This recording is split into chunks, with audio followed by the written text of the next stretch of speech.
भैया का बर्थडे है तो मैं लेट हो गई उन्हें विश करने में, तो मैंने कुछ लिखा है उनके लिए, देन मैं अपनी पोइट्री शुरू करूँगी, ठीक है। तो जो मेरी शायरी है वो कुछ इस तरह से है।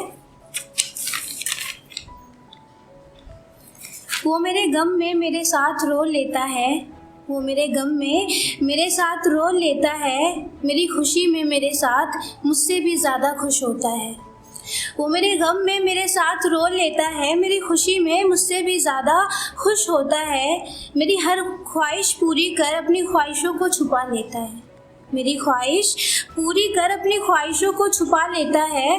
ज़िंदगी कितना आसान है मुझे सिखाकर, वो खुद ही ज़िंदगी जीना भूल जाता है। बहुत बढ़िया, बहुत बहुत शुक्रिया।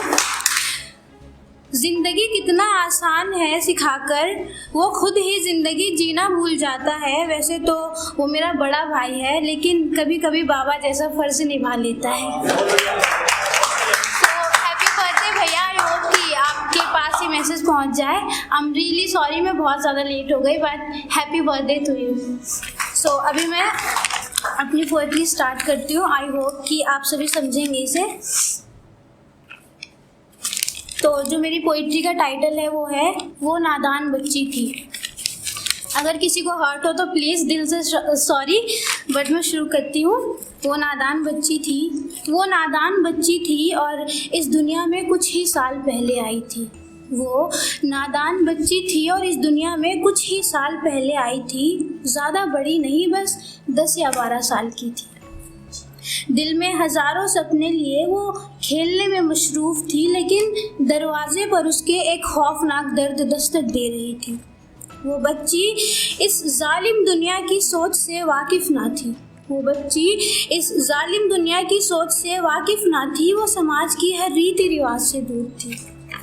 दरवाजे पर दस्तक सुनकर वो नंगे पांव भाग रही थी, कि दरवाजे पर दस्तक सुनकर वो नंगे पांव भाग रही थी। शायद बाबा के जल्दी आऊँगा कहने पर वो बहुत खुश थी। माँ ने कहा था कि बेटा किसी की दस्तक सुनकर दरवाज़ा न खोलना, माँ ने कहा था कि बेटा किसी की दस्तक सुनकर दरवाज़ा न खोलना। लेकिन बाबा के जल्दी आने की खुशी में वो माँ की कही हुई बातों को भी अनसुना कर रही थी। खुशी से दौड़ती हुई वो दरवाजे की तरफ बढ़ रही थी। शायद अपनी ज़िंदगी में आने वाली परेशानी से वो अनजान थी। होठों पर मुस्कान लिए अपने नन्हे नन्हे हाथों से वो दरवाज़ा खोल रही थी। होठों पर मुस्कान लिए वो अपने नन्हे नन्हे हाथों से दरवाज़ा खोल रही थी, और दरवाजे पे एक अजनबी चेहरा देख वो परेशान हो रही थी। कहते हैं उस दिन बहुत बुरा हुआ था उसके साथ, कहते हैं उस दिन बहुत बुरा हुआ था उसके साथ। पानी मांगने के बहाने बलात्कार हुआ था उसके साथ। कुछ दिनों तक वो बहुत रोई थी, कि कुछ दिनों तक वो बहुत रोई थी।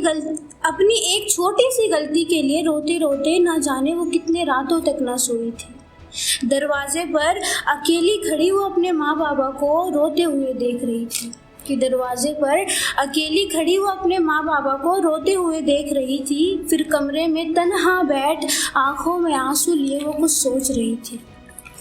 शायद पहली बार वो अपनी ज़िंदगी का कोई फ़ैसला खुद से ले रही थी, शायद पहली बार वो अपनी ज़िंदगी का कोई फ़ैसला खुद से ले रही थी। और माँ बाबा की आंखों में आंसू देख वो बंद कमरे में मौत को गले से लगा रही थी।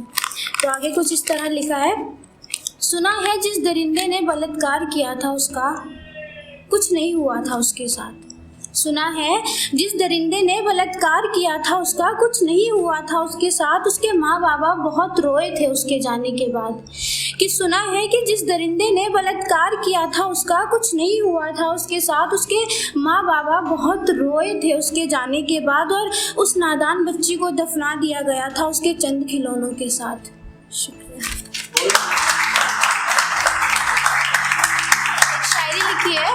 तो कुछ इस तरीके से वो शायरी कि क्या लिखूं मैं तेरी फितरत के बारे में ए इंसान, कि क्या लिखूं मैं तेरी फितरत के बारे में ए इंसान। जिंदा आदमी को जलील करता है और मौत के बाद उसे गले से लगाता है।